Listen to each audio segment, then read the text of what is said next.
Halo, selamat pagi. Saya Freddy Pilor dari Insurance Insight Channel. Kali ini kita ketemu lagi dalam segmen Insurance Matters. Apakah asuransi itu penting atau permasalahan-permasalahan asuransi?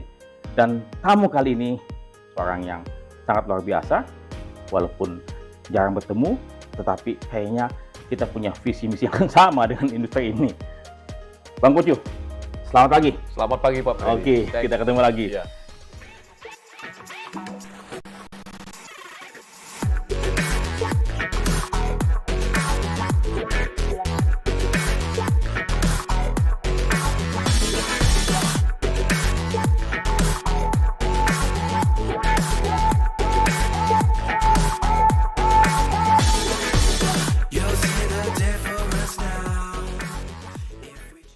Bang Kucu ini adalah seorang pegiat yang sangat-sangat resah terkait dengan industri ini. Betul nggak? Resah Pak ya? Setuju Pak. Ya. Jadi ada suatu pemikiran-pemikiran yang mungkin cukup banyak yang sampai di sini tapi belum keluar. Nah, kali ini saya mau keluarkan. Ya. Tadi Bang Kucu sempat cerita tentang perusahaan migas yang katanya mengajukan klaim sebesar 100 juta US dollar, kemudian hanya dibayar 10 juta. Dan itu pun selama 3 tahun. Ya. Tadi juga sempat ngomong, ini kita punya standar ganda. Jualnya gimana, tapi pada waktu terjadi pengajuan klaim, kok berbeda? Tolong ceritakan apa yang terjadi dan opini apa yang Bang Kucu rasakan. Ya, terima kasih Pak Freddy. Menyambung pembicaraan kita sebelum ini, memang ketika terjadi blow up ya, di salah satu daerah operasi migas, dan kemudian dibentuk tim oleh perusahaan tertanggung dan bernegosiasi dengan perusahaan asuransi. Mereka disampaikan ke saya pada kesempatan itu, mereka mengajukan klaim sampai 100 juta US dollar. Namun dengan sedih, teman saya yang menyampaikan ini menyampaikan juga ke saya, klaim yang dibayar cuma 10 juta US dollar. 10%. 10%, dan itu pun diselesaikan dalam waktu yang lama, hampir 3 tahun. Waduh, kalau punya anak bisa 2 tuh. Nah, saya sampaikan ke teman saya, tetangga saya, tapi juga teman gereja saya sampaikan begini. Ini bukanlah sesuatu yang jarang terdengar. Hampir selalu ketika bicara mengenai asuransi, permasalahan klaim ini menjadi topik utama. Dan ini adalah salah satu contohnya, yaitu nilai klaim yang sangat kecil dibandingkan dengan pengajuan di awal oleh tertanggung. Saya sampaikan begini, ada banyak persoalan yang mungkin berkontribusi terhadap persoalan itu. Seperti saya, dalam case ini saya sampaikan, pada saat perusahaan Bapak menegosiasikan, pasti ini dengan broker karena ini adalah aktivitas oil and gas, dan kemudian bertemu dengan penanggung, itu bisa jadi yang bertemu dalam negosiasi itu adalah rekan-rekan dari bagian keuangannya. Nah, yang tentu yang menjadi concern mereka adalah harga yang murah, yang kompetitif, ekonomis, dan mungkin tidak selalu merefleksikan apa yang diinginkan oleh teman-teman yang melaksanakan kegiatan operasional sehari-hari, yang punya risiko. Dan ini terjadi di hampir semua tertanggung. Yang mendiskusikan terkait dengan polis asuransi adalah rekan-rekan dari keuangan. Mungkin mereka punya checklist, wishlist dari kawan-kawan risk owner, tetapi ya sebagai checklist dan mungkin 1 atau 2 kali diskusi. Tapi ketika klaim terjadi, barulah kemudian teman-teman yang risk owner ini dibawa ke depan dan kemudian menemukan banyak diskrepansi, perbedaan-perbedaan antara apa yang di-cover dengan apa yang risiko yang sebenarnya mereka hadapi. Nah, ini menciptakan persoalan yang saya rasa tidak isolated pada kejadian ini saja, tapi hampir semua tertanggung yang maju ke depan berdiskusi dengan broker ataupun langsung ke perusahaan asuransi adalah kawan-kawan keuangan. Tetapi pada saat klaim yang maju adalah kawan-kawan risk owner. Ini menciptakan gap. Jadi mungkin itu yang terjadi. Tapi bisa nggak terjadi ataupun mungkin potensi kekeliruan ini itu berada di tempat kita, ya, di tempat entah broker ataupun perusahaan asuransi itu sendiri yang kurang menggali lebih jauh kebutuhan-kebutuhan si klien ini, katakanlah kebutuhan penutupan coverage apa saja, dan kemudian apakah sum insured yang diminta itu memang educate atau tidak, ya, sehingga tidak terjadi under insurance? Mungkin nggak itu terjadi? Sangat mungkin, Pak, karena approach-nya berbeda, Pak Freddy. Begitu yang maju adalah perspektif keuangan, maka perspektifnya pastilah keekonomisan. Keekonomisan ini bisa direpresentasikan dalam banyak hal, seperti misalnya kecukupan sum insured, kemudian estimasi tentang limit-limit yang ada di dalam polis. Amat sulit untuk bisa mencari sebuah level baseline di bisnis kita yang basisnya sebenarnya probabilistik.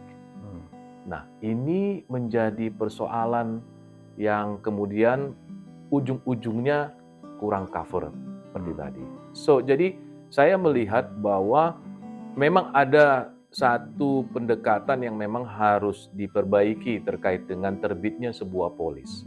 Untuk memastikan polis itu betul-betul merefleksikan risiko yang dibutuhkan oleh si tertanggung serta sum ini. insured-nya betul-betul adequate. Iya, betul. Nah, saya pengen bawa satu diskusi, Pak Freddy, cepat saja.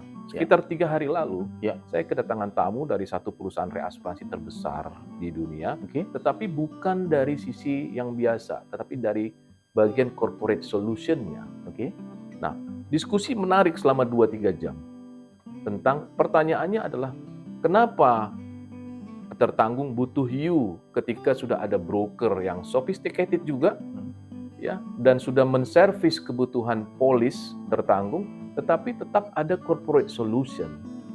Di mana sebenarnya segmen corporate solution lakukan ini? Kalau semuanya sebenarnya sudah bisa diproyeksikan oleh broker dengan semua expertise-nya dan tentu counterpart-nya tadi bagian keuangan dari masing-masing tertanggung. Diskusinya mengerucut ke diskusi seperti ini, Pak Freddy. Bahwa seringkali perspektif yang digunakan ketika negosiasi polis, selain kecukupan tingkat resikonya, tetapi juga ada terkait dengan keekonomisan dan terkait dengan placement. Nah, apakah kemudian placement ini kemudian mendominasi diskusi output diskusi dibandingkan dengan kecukupan tingkat risiko tadi? Bahasa terangnya begini, kalau full keinginan tingkat risiko ini dibawa ke depan, ini susah place. Oh gitu? Ini susah place. Oh, jadi cari yang minimum aja? Tetapi keseimbangan antara kemudahan placement dengan tingkat risiko. Sehingga selalu ada gap yang timbul. Karena konsideran di depan ini, yang penting ini cepat place. Placementnya 100% segera dengan harga ekonomis. Nah, pada poin itu saya sampaikan ke teman saya ini yang dari perusahaan reasuransi ini, inilah tempat di mana you bisa masuk. Karena saya selalu percaya, kecuali you bicara langsung dengan risk owner di perusahaan itu, maka you akan dapat refleksi penuh tingkat risikonya secara utuh. Ya. Tapi ketika ketemu finance dengan kawan-kawan dari finance, maka akan ada selalu gap di mana ini juga bisa menjadi persoalan yang kita bicarakan tadi. Ya, tapi sebetulnya persoalan ini nggak berhenti di finance saja sih. Semestinya sebagai CEO ataupun sebagai presidir di sebuah perusahaan tersebut, mestinya dia tahu bahwasannya di satu sisi Anda menghemat premi, di sisi berikutnya bahwa Anda akan siap menerima pembayaran klaim yang minimum, yang lebih kecil. Nah, semestinya saya berharap sih broker tidak sampai sejauh itu. Maksud saya begini, semestinya seorang broker, karena saya juga background-nya di broker, saya akan menyampaikan, menjelaskan kepada customer bahwa you mestinya ambil coverage 1, 2, 3, 4, 5, 6. Dan you mesti mengasuransikan sesuai dengan educate sum insured ini. Bila mana you mengambil coverage cuma 1, 2, 3, dan sum insured cuma segini, maka you akan mendapatkan konsekuensinya. Dan mungkin bagian finance tahu tuh, udah diberitahukan konsekuensinya, kecuali brokernya memang belum memberitahukan, ya. Tapi kalau katakan tadi nasabahnya sudah tahu konsekuensinya, ya mestinya dia paham dong, ya mesti saya terima 10% gitu, ya. Tapi kalau brokernya mungkin kantor pos saja atau mungkin kurang kualifikasi, ya perlu dipertanyakan kualifikasi ataupun kompetensinya. Tapi saya sangat setuju bahwasannya memang perlu ada orang yang independen yang apa adanya menyampaikan. ya, kalau tadi ternyata broker tersebut belum melakukan fungsinya sebagaimana yang diharapkan oleh si customer. Ya, kadang-kadang kan juga ada mungkin perusahaan-perusahaan tadi migas yang cuman memakai vehicle kan, yang penting lewat kamu ya, begitu. Ya karena entah saudara atau apa, tapi kualifikasinya pun atau juga di brokernya juga dikasih tahu, saya mau sekian harganya, dipatok dia punya preminya, terserah kamu placement gimana, pokoknya penting saya punya budget sekian. Jadi akhirnya bukan sesuai kebutuhan tapi sesuai dengan budget. Iya, saya mau masuk di sini Pak. Ini poin penting sekali dan menarik sekali Pak, yaitu bagaimanakah posisi industri kita, broker, asuransi dan reasuransi relatif terhadap ekspektasi yang ada di pemegang polis. Saya agak khawatir Pak, mungkin bisa jadi broker yang bersangkutan, perusahaan asuransi yang bersangkutan mengerti sebenarnya apa yang harus dilakukan. Harusnya mengerti kalau Tetapi karena situasi bargain dan leverage-nya yang tidak seimbang, ini yang membuat apa yang tadi kita khawatirkan terjadi. Nah, jadi maksud saya agak khawatir bahwa apa yang barusan kita diskusikan ini sesuatu yang umum Pak terjadi di dalam proses terbitnya polis Pak ya, sehingga akhirnya hanya menjadi persoalan akan timbul ketika terjadi klaim dan risk owner nggak paham itu. Nggak paham. Kenapa bisa begini? Akhirnya dia marah-marah sama dipersalahkan industri. Padahal secara struktural itu adalah natural karena yang maju orang keuangan. Yang kawan-kawan dari risk owner ini ya tentu dibawa diskusi tetapi hanya sebagai advisor saja dalam proses tersebut. Oke, kalau begitu mungkin perlu dibuat suatu aturan bahwasannya entah seeding company atau entah broking ya semestinya memahami apa yang menjadi kebutuhan si perusahaan klien ini dan kemudian jenis jaminannya serta sum insurednya. Dan bila mana ternyata nasabahnya ini memang pengen tadi murah, pengen cepat, harus diberitahukan. Disclaimer ya, mesti ada disclaimer ya. Bila mana Anda tetap tidak mengikuti kami punya saran, maka bila mana terjadi sum insurednya klaimnya dibayarkan tadi di bawah harapan, ya berarti salahnya salah si klien. As if kalau disclaimer itu bisa menjadi common practice akan baik sekali Pak. Tapi mesti ada aturan dulu bahwa kamu telah menjelaskan hal tersebut kepada customer. Dan kemudian kalau misalnya Anda tetap memilih, Anda punya keinginan dan bukan saran kami, maka kami tidak bertanggung jawab. Iya. Mesti begitu ya bikin aturannya. Kalau itu ada, itu akan sangat membantu Pak, karena ada kejelasan antara apa yang di-cover, apa yang diinginkan, dan apa yang di-cover. Ini dokumen itu akan menemukan hubungan antar kedua. Sehingga tidak bisa dipersalahkan begitu saja. Iya. Ya. Berarti know your customer itu bukan cuma sekedar compliance tools. Ya, tapi betul-betul memahami apa yang menjadi kebutuhan si konsumen. Case ini menjadi menarik Pak Freddy karena ini berada di kelas bisnis yang sangat-sangat relatif terhadap kelas bisnis lain, itu termasuk rapi karena oil and gas.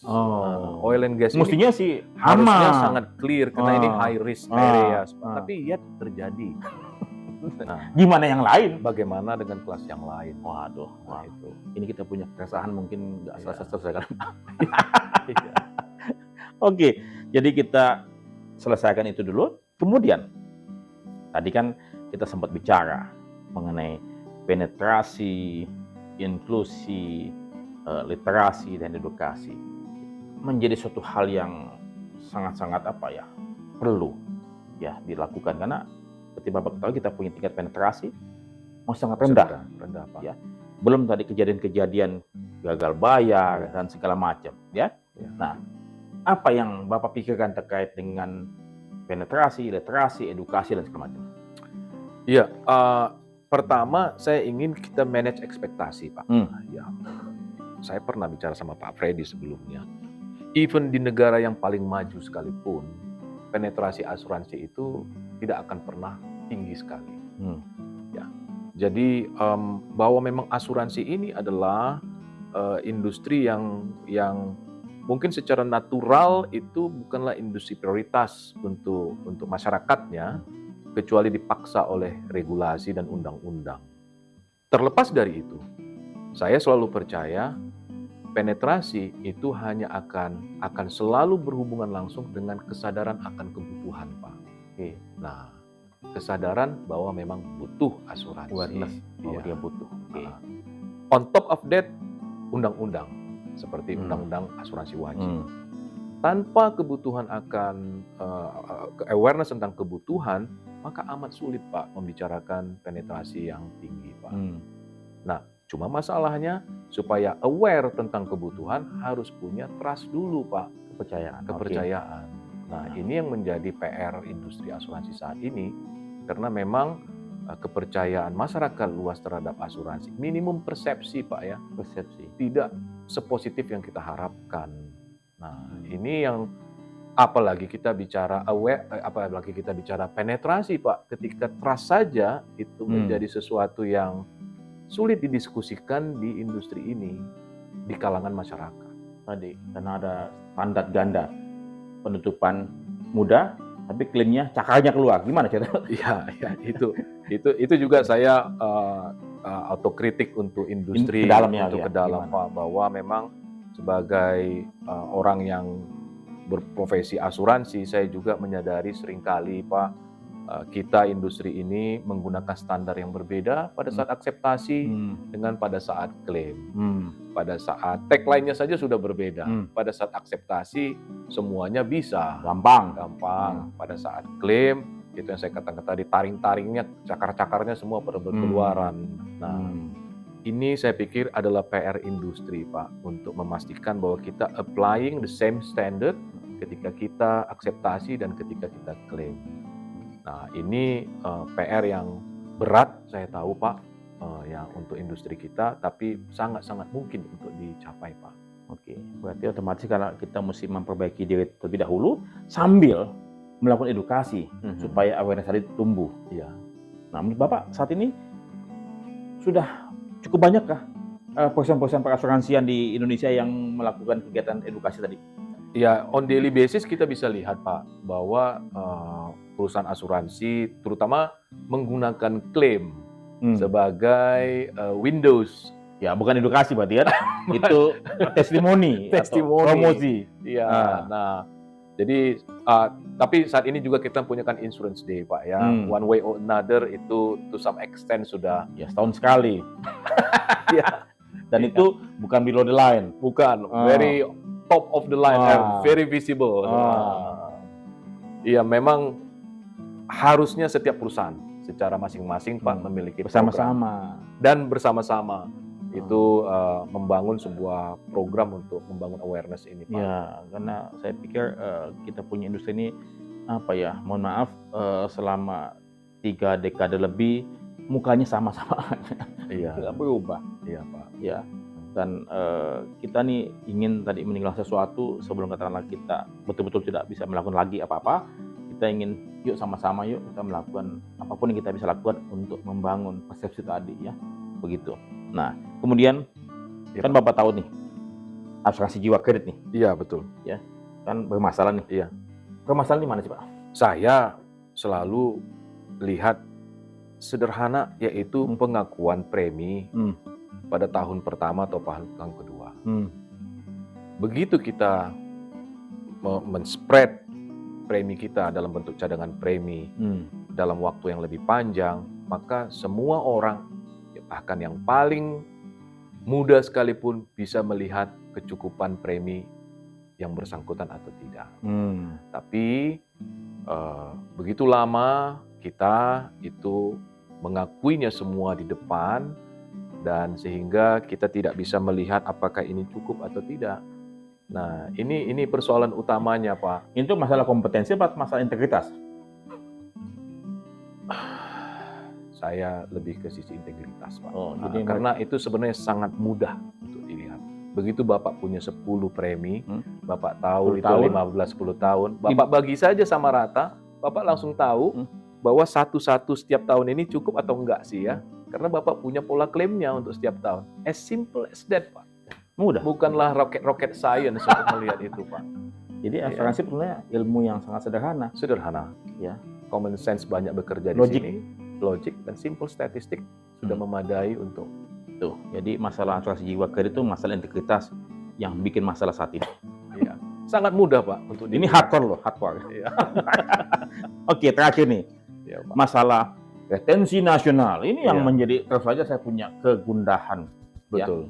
Ya, di mana terus saja Bapak akui kan bersama waktu itu ini retensi nasional bukanlah merupakan solusi yang baik ya bagi siding semua. Sebetulnya hanya melalui pintu tol aja, ada 6 atau 7, habis itu ke belakang sama aja.